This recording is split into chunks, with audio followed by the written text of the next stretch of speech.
lost in space, two enemies find comfort in themselves because they don't know what to expect. All they can expect is the unexpected. Welcome back to my YouTube channel, and this is Void Rivals, our entrance into the spacefaring adventures of the new Energon universe. And where we left off, Darak and Sol were being captured by what looks like a gigantic metal spider scrapping through the universe, picking up everything it feels could be valuable. I mean, this ship was huge, so they knew as soon as we are inside that monstrosity, we have to act quickly. We have to move quickly. So asked our boy Darak to get ready, and he was like, sure, but he was just a pilot. So she said, okay, get behind me for now. And he was very comfortable with that. This place was ridiculously huge, and it was extremely appropriate because when we see the master of this ship, he was humongous. He was basically a space pig. He demanded they surrender, but they were never going to do that. They were warriors. They launched an attack. He was surprisingly quick on his feet for such a big monster. And he was good with his gun, tagging Darak in the chest like it was nothing. Thankfully, he had armor on. And at this moment, Darak starts to notice a few things. First of all, Shorty ain't got no blaster. She had a metallic rod that she could recall, and it will come flying back into her arms, which she used to pull it through her, knocking down the space pig. This was not a pilot's weapon. But she didn't even have the time to answer his question. She demanded, get on your feet and come with me. The space pig, watching all this play out, was not going to chase them, especially not on his own ship.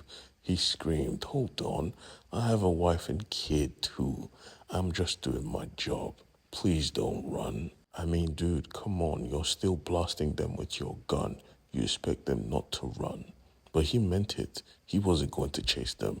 Matter of fact, he had other priorities like their ship, their valuables. He simply said, go have fun. There are a lot of more scarier creatures than me on this ship. Our heroes were going to find out the hard way. They were honestly relieved. This ship is so massive, we could hide here for months. Let's find some food. But Saul wasn't here to play. You see, she was on commander mode, and this again piqued Darak's curiosity. You're not just an ordinary pilot, are you? And she made it clear, dude, I am not even a pilot. He was kind of offended. You don't want to tell me? But she ignored him, slamming into the wall, clearly frustrated. Darak actually had to remind her, bruh, we are trying to hide. Stop giving away our position. But the android simply corrected him, bruh, we have been watched since we set foot on this ship, listening to us and watching us. Darak was pissed. Why the hell didn't you tell me? The android fell silent because honestly, Shorty had pushed a button and this opened up a door. Android was the first to respond. Yeah, this door feels harder than the rest. This was a cage and you just unleashed a monster. And we see the monster, a purely metallic spider.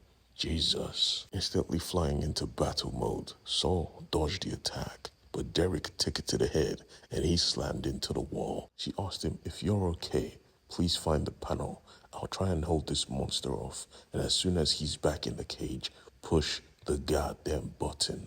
The plan was simple, and both of them played their part to perfection.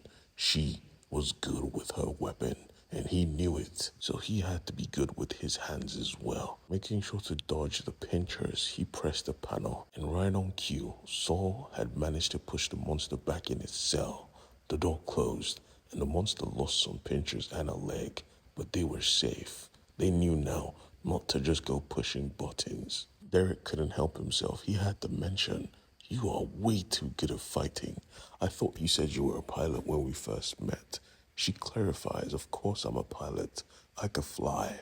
But our people wanted this mission to succeed, so they sent someone who doesn't fail. Before the conversation could go any further, they heard a voice. Someone in the cell demanding to be released, telling them he knows where their ships are, and he wants to get revenge as well. So they had no other choice. They let him out of his cells, only to find out that he was a quintessence. If you've watched Transformers 1, You know about his race. Dastardly creatures. He claimed to be innocent. He claimed the space pig is the animal in this situation. He even offered to give our heroes a ride, but they were fine. They just wanted to go back to the ships. And he said, okay. As soon as they got into the bay, though, the space pig was waiting. Because this was his ship. He knows everywhere in it. And he knew they would likely turn up here. The Quintesson demanded they kill him. And honestly, Derek and Saul were going to. But the space pig said, nah, there's no need for all of that.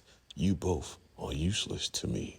I scanned you on every database in the galaxy, and nobody's looking for you. That would just be a waste of time. And I do not waste my time. My time is money. And I sure as shit won't go around trusting a Quintesson. The only thing of value to me from you is your ship. It has foreign materials I've never seen before. So I will offer you a trade, a working ship for your heap of scrap metal. And they agreed. The Quintesson was pissed off, but it all still worked out for our heroes because now they had a ship to travel. Now they could head back home. Derek, as usual, was excited, but Saul, she wasn't. You see, she knew what was to come, and she was not prepared for it. Derek, however, was just happy to have food and a good ship. Even the android let him know he would be home in 2 days rather than 15 years. Today was a good day, but she didn't feel that way. And honestly, it was for a good reason. Please do not forget to hit the subscribe button and like, comment, and share. I really appreciate it. And remember, I drop a video each and every day. Peace.